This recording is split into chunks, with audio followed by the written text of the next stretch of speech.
Sarah Martinez adjusted her black blazer as she walked through the glass doors of Pinnacle Marketing Solutions for the first time. The corporate office buzzed with the familiar sounds of keyboards clicking, phones ringing, and the quiet hum of air conditioning. At 28, she had traded her military fatigues for business attire, but the discipline and alertness that had kept her alive during 3 tours of duty remained etched into every fiber of her being. The transition from Navy SEAL to corporate America hadn't been easy. After 8 years of serving her country in some of the most dangerous places on Earth, Sarah found herself navigating an entirely different kind of battlefield. Gone were the days of rappelling from helicopters and conducting covert operations under the cover of darkness. Now, her missions involved quarterly reports, client presentations, and team meetings. "You must be Sarah," a cheerful voice called out from behind the reception desk. A young woman with bright red hair and an infectious smile waved her over. "I'm Jessica, the office coordinator. Welcome to Pinnacle." Sarah smiled back, though her eyes automatically scanned the office layout, noting exit points, potential threats, and the general flow of people through the space. Old habits died hard. "Thanks, Jessica. I'm excited to get started. Mr. Davidson, the regional manager, wanted to meet with you first thing this morning." "He's in the corner office over there." Jessica pointed toward a glass-walled office where a man in his 40s sat behind a large mahogany desk, his phone pressed to his ear. As Sarah made her way across the open office floor, she noticed the subtle dynamics at play. Groups of employees clustered around certain desks, their conversations dropping to whispers as she passed. She caught fragments of discussions about weekend plans, office gossip, and work deadlines. The atmosphere felt tense in some areas, relaxed in others. Marcus Davidson looked up as she approached his office, ending his phone call with an abrupt goodbye. He was a tall man with graying temples and an expensive suit that couldn't quite hide the softness around his middle. His smile seemed genuine enough as he gestured for her to enter. "Sarah Martinez, I presume? Please, have a seat." His handshake was firm, though Sarah noted the slight dampness of his palm. "I've been looking forward to meeting you. Your resume is quite impressive." Sarah settled into the chair across from his desk, maintaining good posture out of habit. "Thank you, Mr. Davidson. I'm eager to contribute to the team. Please, call me Marcus." He leaned back in his chair, studying her with an intensity that made her mentally catalog his behavior patterns. "I have to admit, we don't often get candidates with your unique background. Navy SEAL, multiple commendations, leadership experience in high-stress situations. What made you decide to leave all that behind for the corporate world?" The question was one Sarah had anticipated. She'd rehearsed her answer countless times during job interviews over the past 6 months. "I wanted to challenge myself in a different way. The skills I learned in the military, leadership, strategic thinking, working under pressure, I believe they translate well to business environments." Marcus nodded slowly, though something flickered in his expression that Sarah couldn't quite read. "Absolutely. Those skills will be invaluable here. Let me give you a tour of the office and introduce you to some of the team." They spent the next hour walking through different departments. Sarah met graphic designers hunched over their computers, account executives juggling multiple phone calls, and project managers surrounded by sticky notes and timelines. Each introduction followed a similar pattern: polite smiles, brief conversations about her background, and curious glances when they thought she wasn't looking. "And this is our break room," Marcus said, pushing open a door to reveal a modest space with a refrigerator, microwave, and small tables surrounded by mismatched chairs. "Coffee's always fresh, and we usually have some snacks available." A group of women sat around the table, their conversation stopping abruptly when Marcus and Sarah entered. The tension in the room was palpable, something Sarah's training helped her pick up immediately.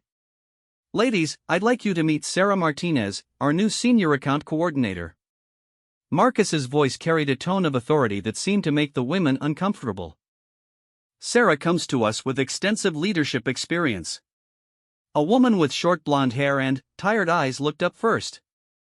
"I'm Linda, from accounting. Nice to meet you." Emma, graphic design, added a younger woman with multiple piercings and colorful streaks in her hair. The third woman, older with graying brown hair pulled back in a tight bun, simply nodded. Carol, Human Resources.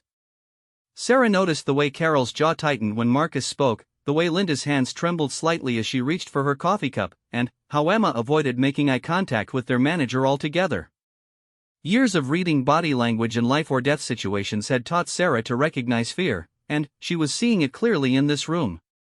"Well, we shouldn't keep you from your lunch," Marcus said, though none of the women appeared to be eating. "Sarah, let me show you to your workspace."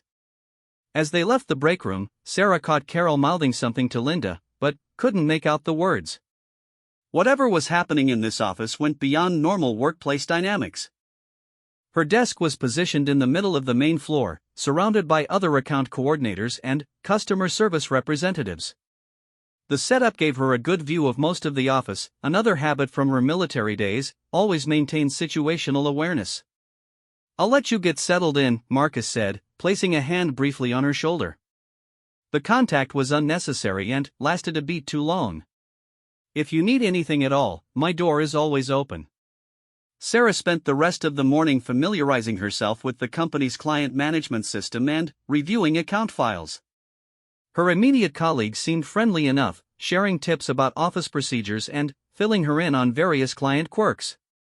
Yet she couldn't shake the feeling that people were holding back, as if there were conversations happening just beneath the surface that she wasn't privy to. During lunch, she sat with Tom Richardson, another account coordinator who'd been with the company for 3 years. Tom was easygoing and talkative, happy to share office gossip and explain the unofficial rules of surviving at Pinnacle. "Davidson's not so bad once you figure out what he wants," Tom said between bites of his sandwich. "Just keep your head down, hit your targets, and you'll be fine." "What about the women in the break room earlier?" Sarah asked casually. "They seemed a bit tense." Tom's expression shifted slightly, and he glanced around to make sure no one was listening. "Look, I like my job here. Good pay, decent benefits. Sometimes it's better not to ask too many questions, you know?" The non-answer was answer enough. Sarah had encountered similar situations during her military service, times when speaking up could have serious consequences, when people learned to survive by staying silent. But she'd also learned that silence often protected the wrong people. The afternoon brought her first client meeting, a conference call with a mid-sized manufacturing company looking to revamp their marketing strategy. Sarah found herself slipping into a familiar rhythm of asking strategic questions, analyzing problems, and developing solutions.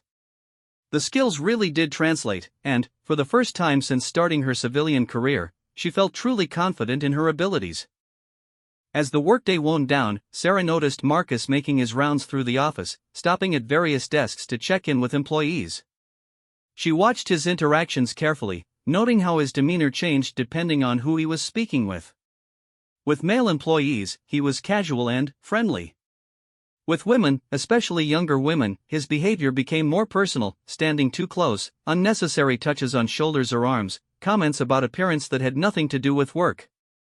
Emma, the graphic designer from the break room, was working late on a project when Marcus approached her desk. Sarah couldn't hear their conversation from across the office, but she could see Emma's discomfort in the rigid set of her shoulders and the way she leaned away from him. When Marcus finally moved on, Emma immediately pulled out her phone and sent what looked like a text message. At 6 o'clock, the office began to empty. Sarah gathered her things slowly, wanting to observe the end-of-day dynamics. She noticed that several women waited until Marcus left before heading to the parking garage, clustering together in small groups as they made their way to the elevators. As Sarah was shutting down her computer, Linda from accounting approached her desk. The older woman looked nervous, constantly glancing toward Marcus's office. "Sarah, can I talk to you for a minute?" Linda's voice was barely above a whisper. "Of course." Linda sat down in the empty chair next to Sarah's desk, her hands twisting in her lap.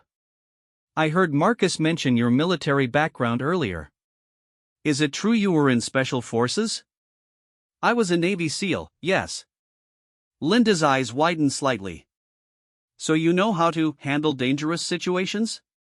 The question sent a chill down Sarah's spine. "Linda, is everything okay?" The older woman started to speak, then stopped, looking toward Marcus's office again. He was still there, visible through his glass walls, but appeared to be wrapping up for the day. Maybe we could talk sometime. Not here, though. Maybe over coffee? Sarah nodded, though every instinct she'd developed over years of dangerous missions was now screaming that something was very wrong at Pinnacle Marketing Solutions. I'd like that. Here's my number. They exchanged contact information quietly, and Linda hurried away just as Marcus emerged from his office. He looked around the nearly empty office floor, his gaze settling on Sarah. Working late on your first day?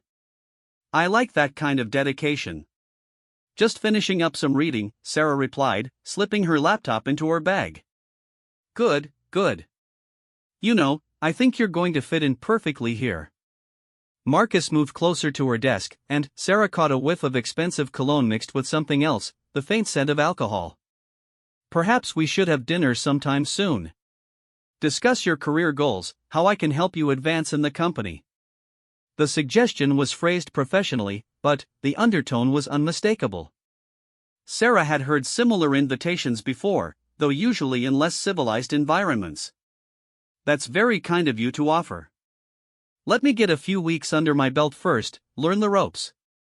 Of course. No rush at all. Marcus smiled, but it didn't reach his eyes. Have a good evening, Sarah. As she rode the elevator down to the parking garage, Sarah's mind was already working, analyzing what she'd observed on her first day. The fear in the women's eyes, Tom's reluctance to discuss office dynamics, Linda's cryptic questions about handling dangerous situations, and Marcus's inappropriate behavior all pointed to a problem much larger than typical workplace harassment. Her phone buzzed with a text message from Linda. Can we meet tomorrow evening? There's something you need to know about this place. Something about what happens to women who speak up. Sarah stared at the message for a long moment, then typed back, yes. Name the place and time. As she drove home through the evening traffic, Sarah realized that her transition to civilian life was about to become much more complicated than she'd anticipated. She'd left the battlefield behind, or so she thought. But it seemed the war had simply changed venues, and innocent people were still in need of protection. Her military training had taught her to gather intelligence before taking action, to understand the enemy and the terrain before engaging. Tomorrow, she would begin that process. Because whatever was happening at Pinnacle Marketing Solutions, whatever had put fear in the eyes of good people, it was about to encounter someone who had spent years learning how to fight battles that others couldn't. Sarah Martinez might have traded her uniform for business attire, but she was still a warrior. And warriors protected those who couldn't protect themselves. The coffee shop Linda had chosen was small and tucked away in a quiet corner of downtown, far from the corporate district where Pinnacle Marketing Solutions towered over the surrounding buildings. Sarah arrived 10 minutes early, automatically selecting a table that gave her clear sightlines to all entrances and exits. The habits of a lifetime in dangerous situations weren't easily shaken. Linda appeared exactly on time, her eyes darting nervously around the cafe before spotting Sarah. She looked even more haggard than she had at the office, dark circles under her eyes suggesting she hadn't slept well in quite some time. Thank you for meeting me, Linda said as she slid into the seat across from Sarah, her voice barely audible over the quiet jazz playing in the background. Of course. You sounded like you had something important to discuss. Linda wrapped her hands around her coffee cup as if seeking warmth, despite the mild evening temperature. I've been with Pinnacle for 7 years. 7 years of watching, staying quiet, keeping my head down because I need this job. I'm a single mother, and the benefits are good, and jobs in accounting aren't easy to find at my age. Sarah leaned forward slightly, her expression encouraging. You don't have to justify anything to me. You don't understand yet. Linda's voice cracked slightly. What Marcus Davidson is, what he's been doing to the women at our company, it's not just inappropriate comments or unwanted touching. It's so much worse than that. A chill ran down Sarah's spine as she recognized the tone in Linda's voice, the same hollow quality she'd heard from civilians in war zones who had witnessed unspeakable things. 3 years ago, there was a young woman named Jennifer Walsh. Fresh out of college, bright, enthusiastic. She was hired as an account coordinator, just like you.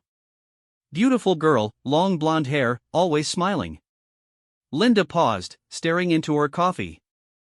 Marcus took an interest in her immediately. Sarah waited, giving Linda time to gather herself. At first, it was the usual things: compliments about her appearance, finding excuses to call her into his office, asking her to work late when no one else was around. Jennifer tried to handle it professionally, you know? She thought she could manage it, keep things on a business level. Linda's hands began to tremble slightly. One evening, about 6 months after she started, Jennifer was working late on a presentation. Most of the office had cleared out, but Marcus was still there. He called her into his office to review her work, and then she stopped, taking a shaky breath. The next morning, Jennifer came to me in tears. She could barely speak, but she managed to tell me that Marcus had forced himself on her. In his office. With the door locked. Sarah felt her jaw tighten, but she kept her expression neutral. What did she do? She went to HR first, to Carol. But Carol told her it would be her word against Marcus's, and that Marcus was a valuable asset to the company. Carol suggested that Jennifer might have misunderstood Marcus's intentions, that maybe she had been sending mixed signals. The familiar anger that Sarah had learned to control during countless dangerous missions began building in her chest. And then? Jennifer was determined not to let him get away with it. She went to Marcus's boss, the regional director. But somehow, Marcus found out about the complaint before it could be properly investigated. That's when things got really bad. Linda looked around the cafe nervously before continuing. Marcus started a campaign against her. Sudden poor performance reviews, impossible deadlines, constant criticism in front of other employees. He made her life a living hell.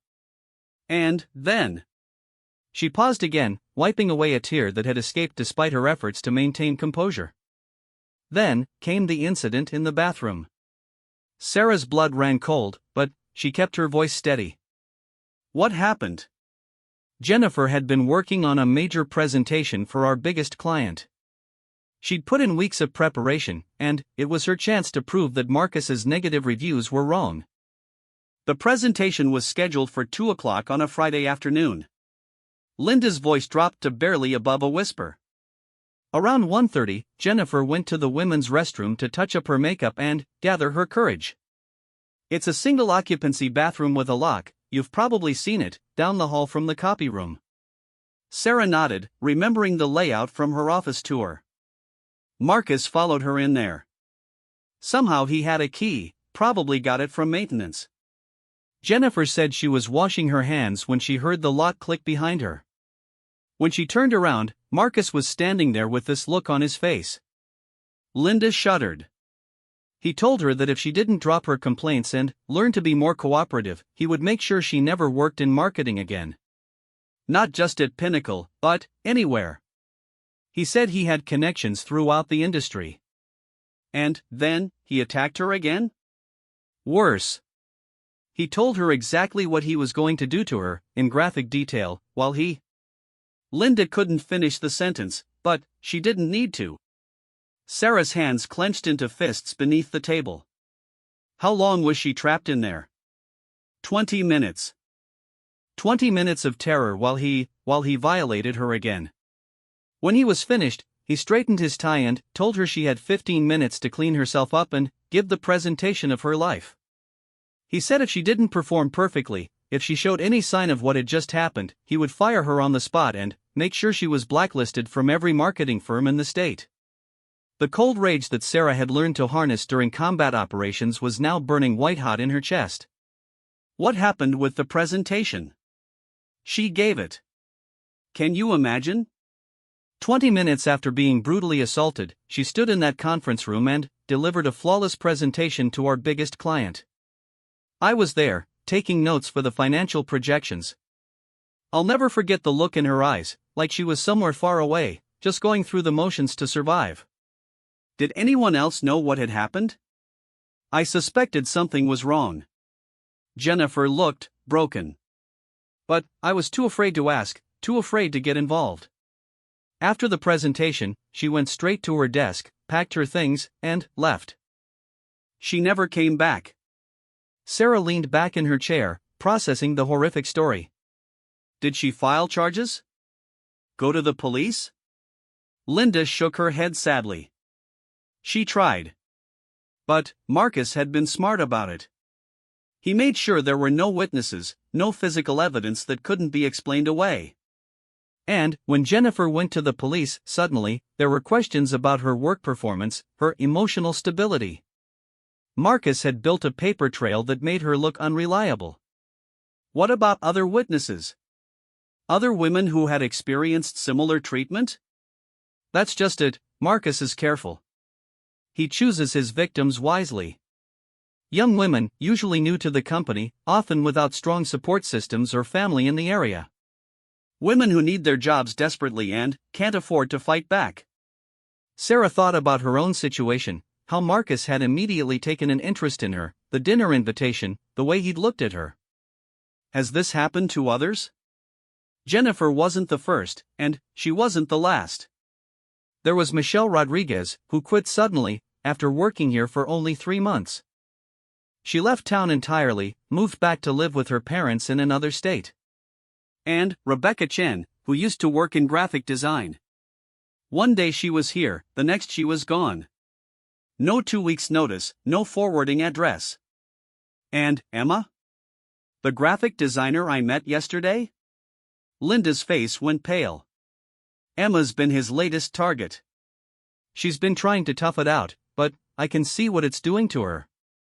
She's losing weight, having panic attacks in the bathroom, jumping every time someone walks up behind her desk.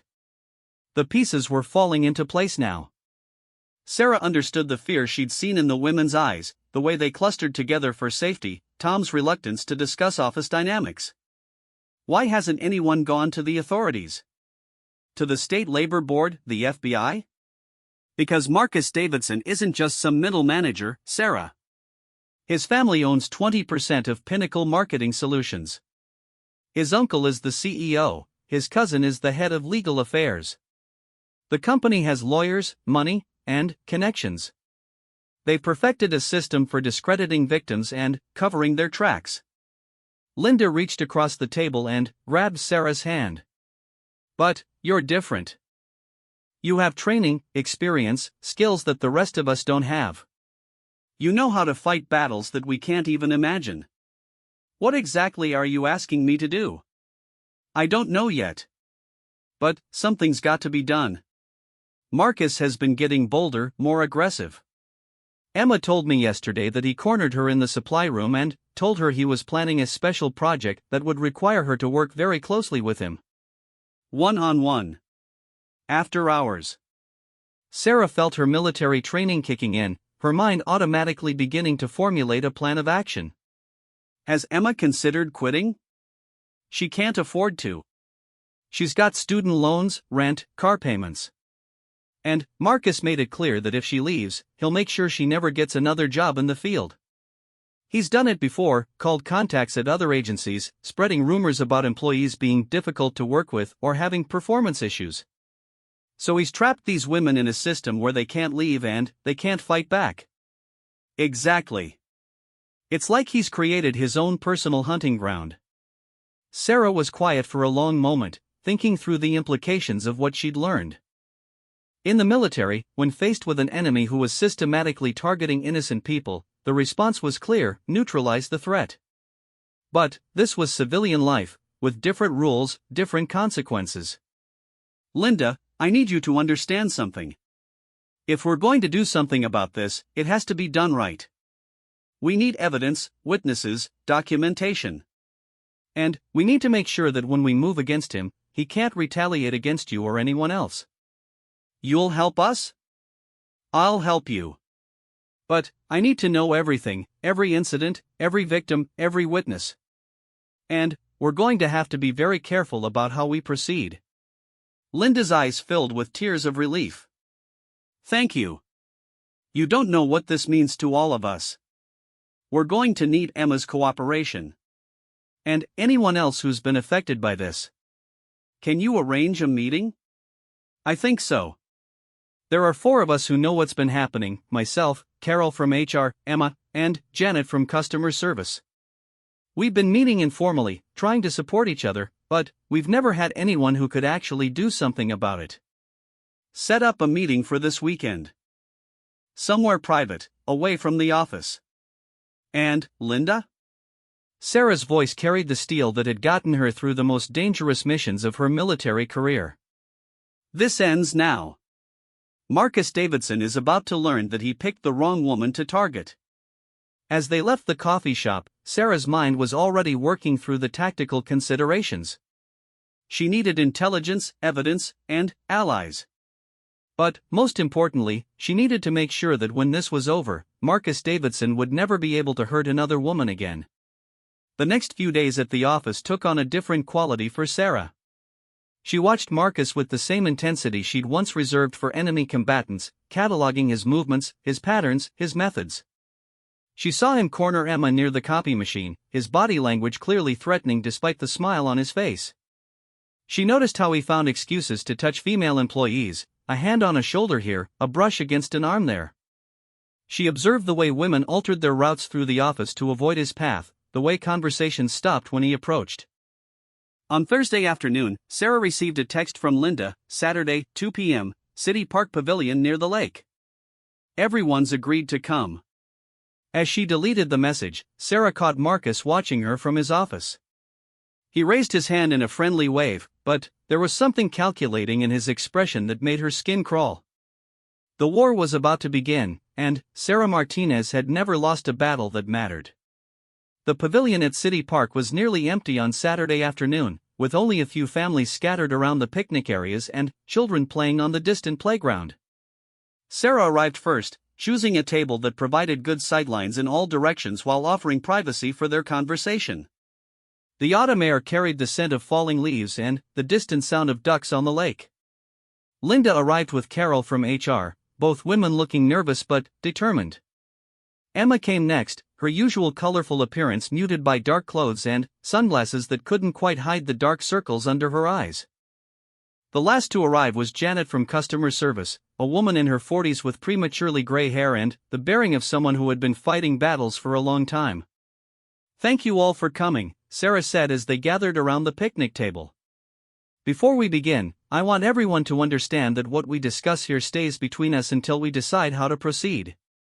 We're dealing with a dangerous individual who has power and connections, so we need to be smart about this." Carol shifted uncomfortably in her seat. "I want to help, but you have to understand my position. I'm head of HR, and if this gets out that I've been meeting with employees to discuss a manager." "Carol," Sarah interrupted gently, "from what Linda told me, you've been covering for Marcus for years. At some point, you have to decide whether you're part of the solution or part of the problem." The older woman's face flushed with shame. "You don't understand the pressure I've been under. Marcus's family essentially runs this company. When complaints come in, I'm told to handle them quietly. I've tried to do what I could to protect people. By telling victims they misunderstood their attackers' intentions?" Emma's voice was sharp with anger. "By burying their complaints? By trying to transfer potential victims to other departments?" Carol shot back. "By finding reasons to move vulnerable women away from Marcus's direct supervision." "Do you think I haven't been trying to protect people?" Sarah held up a hand for silence. "We're not here to assign blame for the past.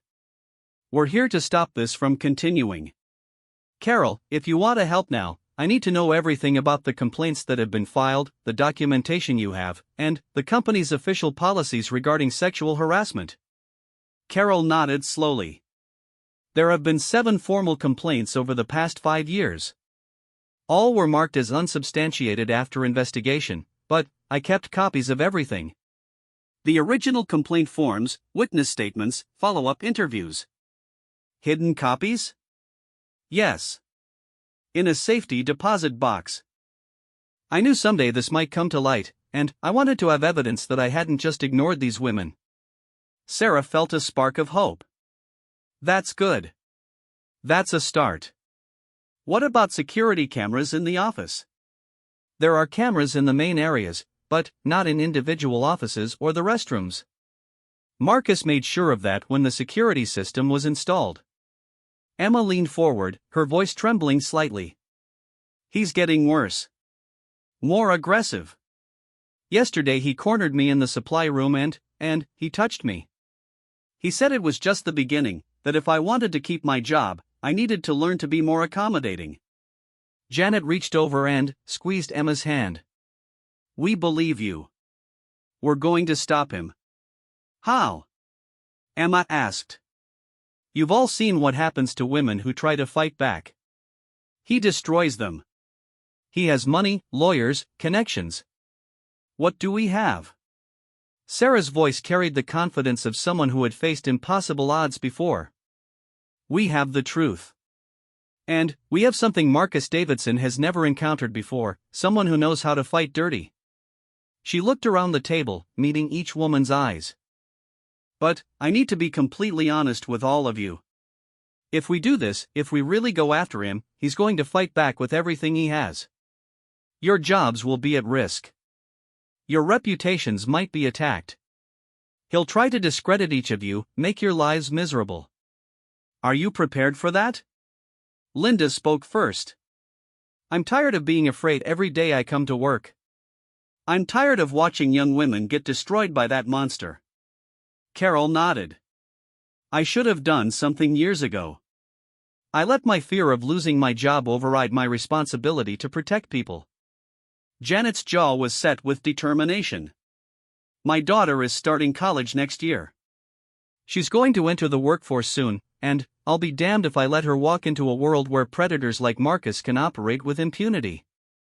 Emma was quiet for a long moment, then looked up with fire in her eyes. He told me that resistance was futile. That I should just accept what was going to happen and try to enjoy it. I want to see his face when he realizes how wrong he was. Sarah felt a surge of pride in these women.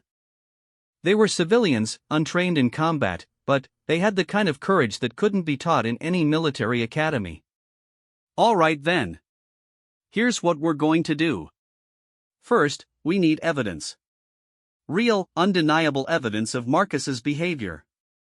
Carol, I need you to start documenting everything, times, dates, witnesses to inappropriate behavior. Create a log. I can do that. Emma, I know this is going to be difficult, but I need you to start recording your interactions with Marcus. If he corners you again, if he makes threats or inappropriate comments, document everything. Time, location, exact words if possible. Emma nodded nervously. What if he catches me recording him? Then, we move to phase 2 immediately. But we need to try to gather evidence first. Sarah turned to Linda. You're going to be my eyes and ears in the accounting department. Track any unusual financial activities, any expenses that seem related to covering up complaints or paying off victims. What about you? Janet asked. What's your role in all this? Sarah's smile was cold and calculating. I'm going to give Marcus Davidson exactly what he's looking for, a vulnerable woman working late, all alone in the office. I'm going to let him make his move.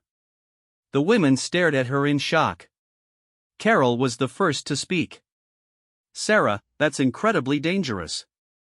You don't know what he's capable of. Actually, I do know what he's capable of. The question is whether he knows what I'm capable of. Emma grabbed her arm. You can't just let him attack you. What if something goes wrong? What if he hurts you? Sarah's expression softened slightly. Emma, I've been in firefights with Taliban insurgents. I've conducted operations behind enemy lines where capture meant torture and death.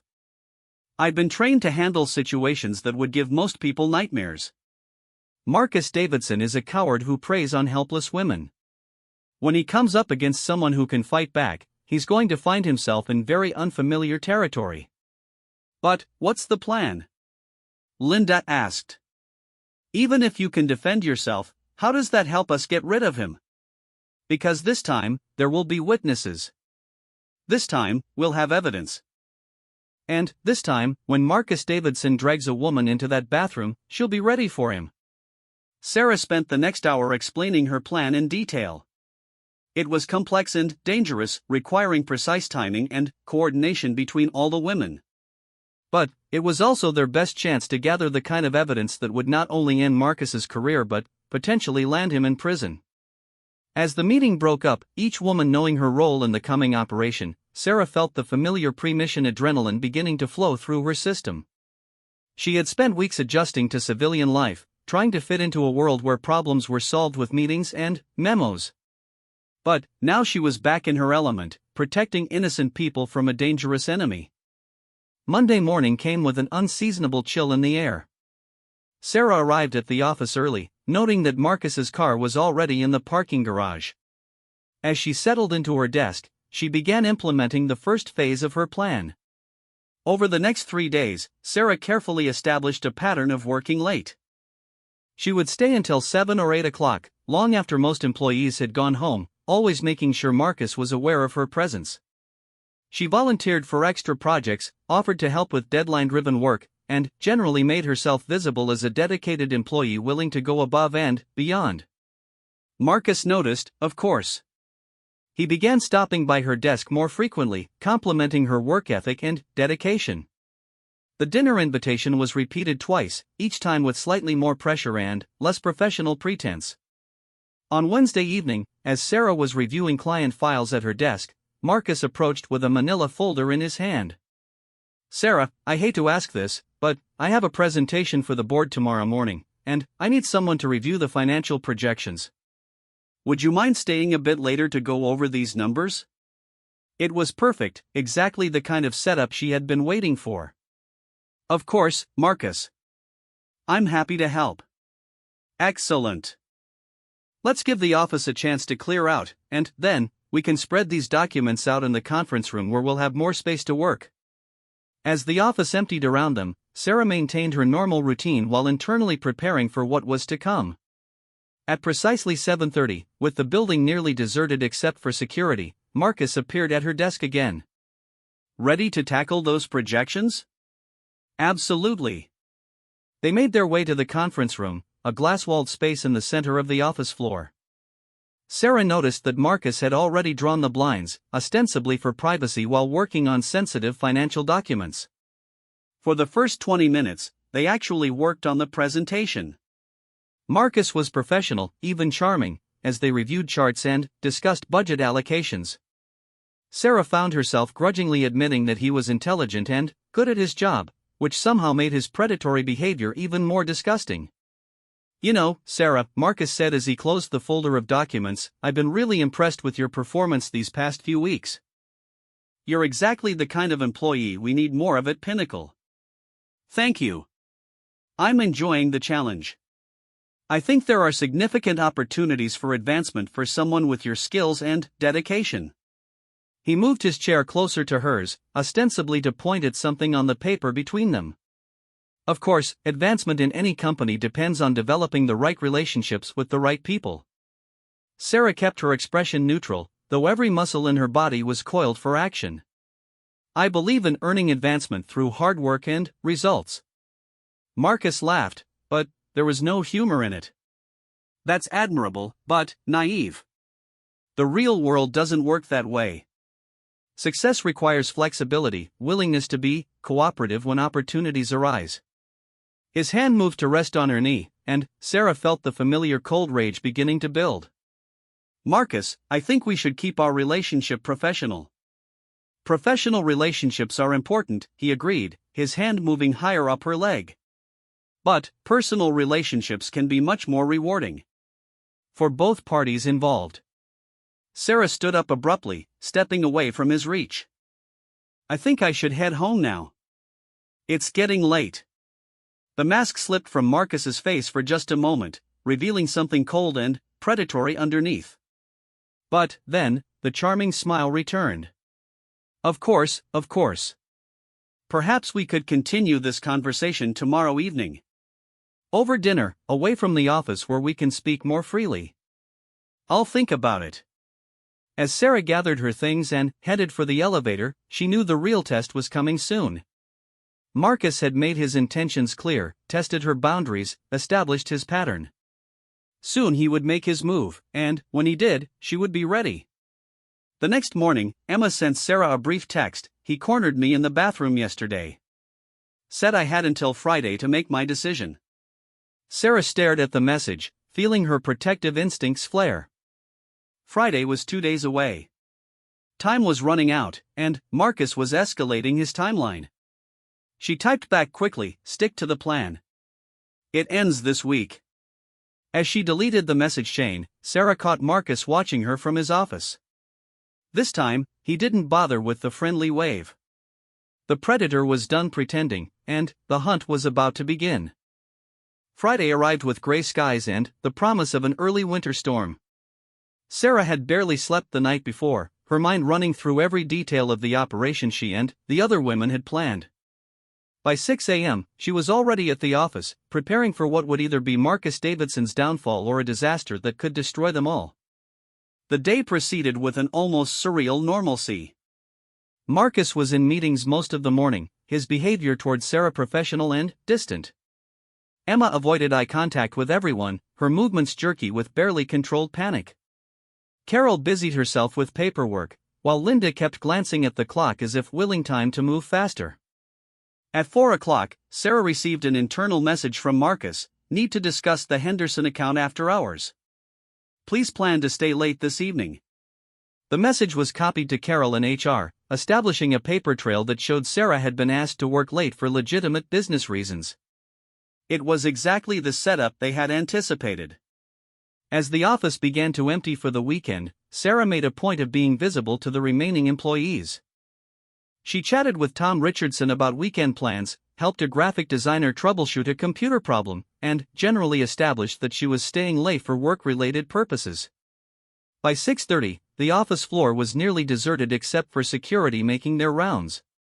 Sarah positioned herself at her desk with the Henderson account files spread out, creating the appearance of dedicated work while actually monitoring Marcus's movements through the reflection in her computer screen. At exactly 7:15, Marcus emerged from his office and began walking toward her desk. Sarah felt her heart rate increase, but it was the controlled elevation of a professional entering combat, not the panicked flutter of a victim. "Sarah, thank you for staying late to tackle this account review," Marcus said, his voice carrying a hint of something that hadn't been there during their previous interactions.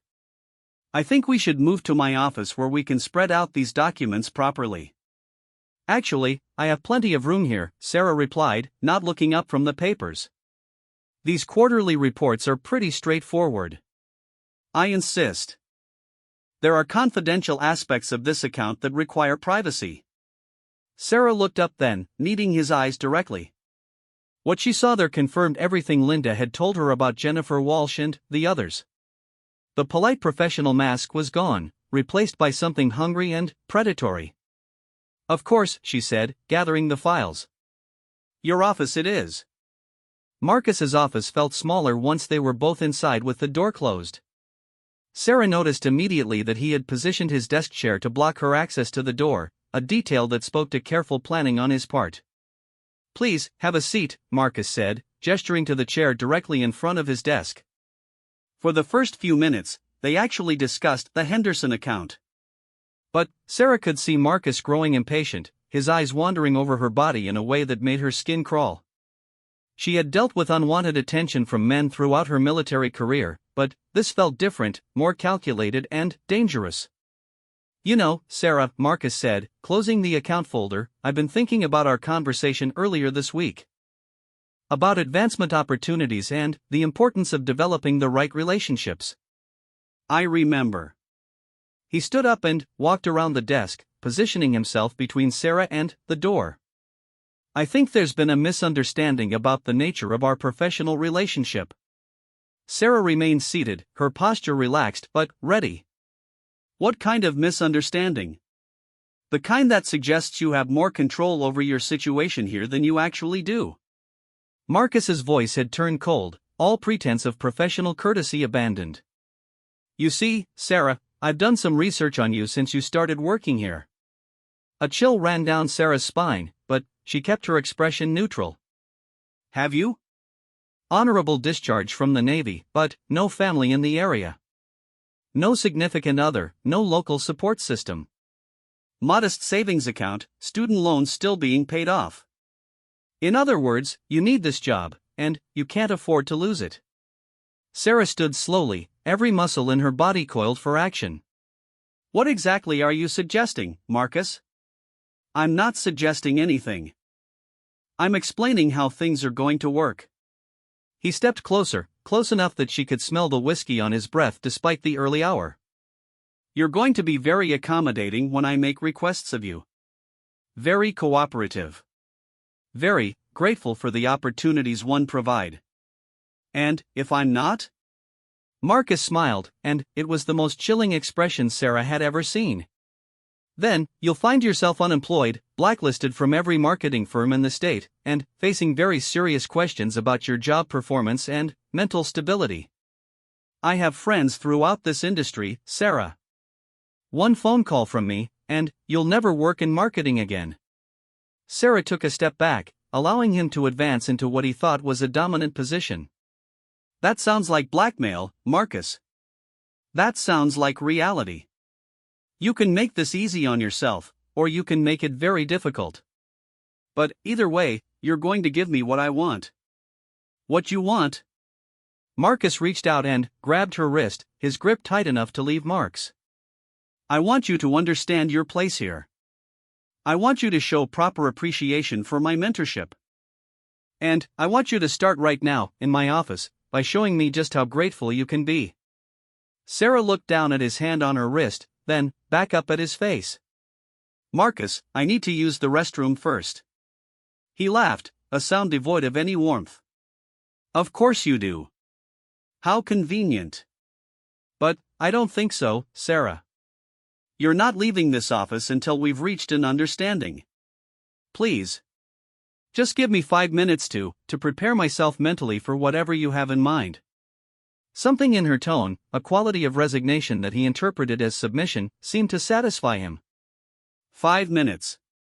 But, if you try to leave the building, if you call anyone, if you do anything other than exactly what I expect, the consequences will be severe. Sarah nodded, allowing tears to form in her eyes, tears of rage that he interpreted as fear. I understand. The bathroom down the hall? Yes. 5 minutes, Sarah.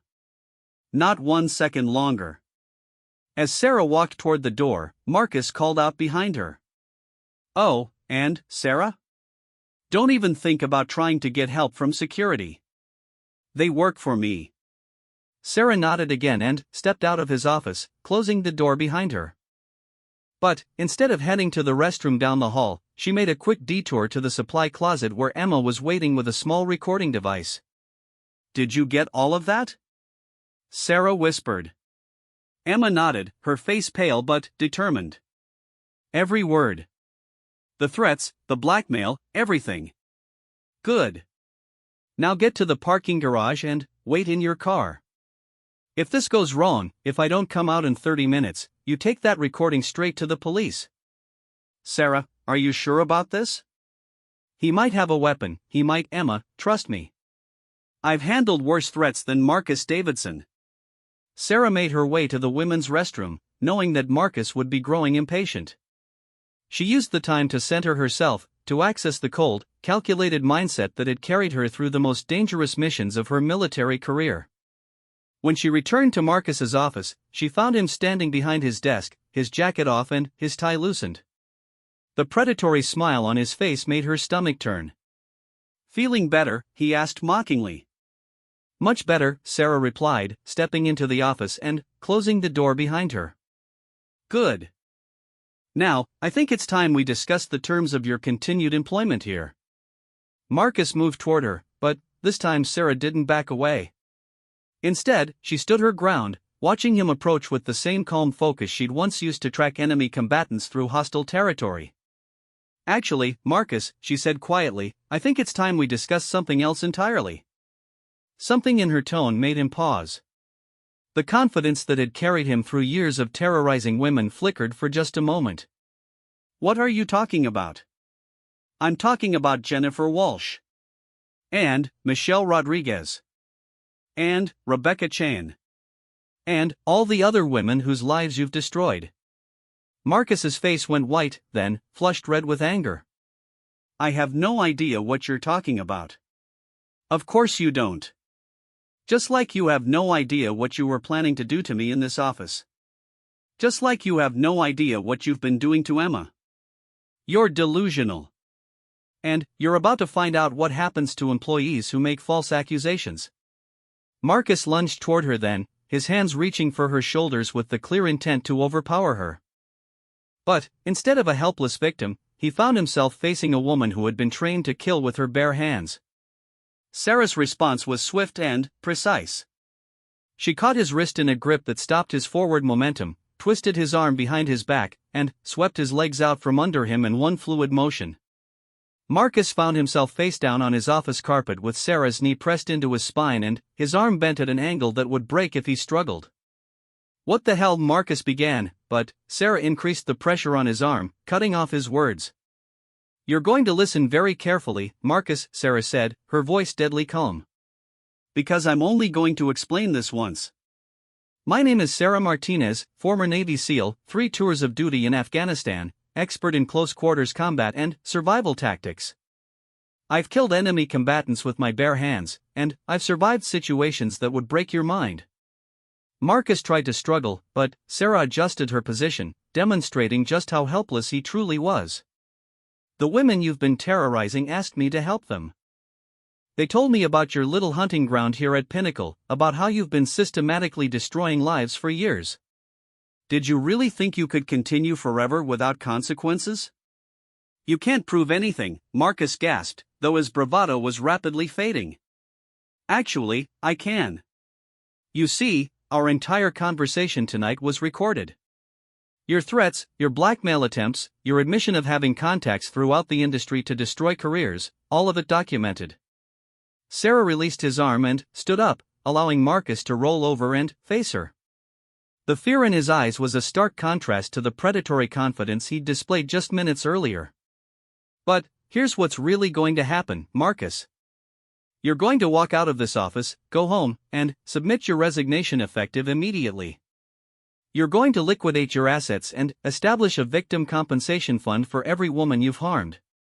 And you're going to confess to the authorities about your crimes." Marcus struggled to sit up, his face twisted with rage. "You're insane if you think I'm going to. The alternative," Sarah continued, her voice cutting through his protests, "is that I drag you into that bathroom down the hall and show you exactly what it feels like to be powerless, terrified, and violated. Except unlike your victims, you'll have the advantage of knowing that your attacker is trained in techniques designed to cause maximum pain without leaving permanent marks." The blood drained from Marcus's face as he realized she was completely serious. "Your choice, Marcus. Resign and confess, or face the consequences of your actions in a much more personal way." For a long moment, the office was silent except for Marcus's labored breathing. Finally, he spoke, his voice barely above a whisper. "You can't do this. I have lawyers, connections. Your connections won't help you when the FBI starts investigating your pattern of sexual assault and the company's systematic cover-up. Carol from HR has been keeping detailed records for years, including copies of every complaint that was buried and every victim who was silenced." Sarah reached into her jacket and pulled out a manila envelope. "This contains documentation of 7 separate incidents, witness statements, financial records showing hush money payments, and a recording of tonight's conversation. It's already been copied and distributed to several people outside this company." Marcus stared at the envelope as if it contained his death sentence. "In many ways, it did." "The bathroom, Marcus," Sarah said quietly. "That's where you took Jennifer Walsh. That's where you broke her spirit and destroyed her life. I think it's time you experienced that same helplessness." "No," Marcus whispered, genuine terror replacing his earlier arrogance. "Please, I'll resign. I'll do whatever you want." Sarah studied his face for a long moment, seeing not the predatory manager who had terrorized innocent women, but a pathetic coward who crumbled the moment he faced real consequences for his actions. "You have until Monday morning to clean out your office and submit your resignation. You have 1 week to contact every woman you've victimized and begin making amends. And you have 30 days to turn yourself in to the authorities and confess to your crimes. And if I do all that? Then, you get to live with the knowledge that your victims were stronger than you ever imagined, and that justice sometimes comes from unexpected places. Sarah walked to the door of Marcus's office, then turned back for one final statement. Oh, and, Marcus? If you ever hurt another woman, if you even think about retaliating against anyone at this company, I'll find you. And, next time, we won't be having a conversation in your comfortable office.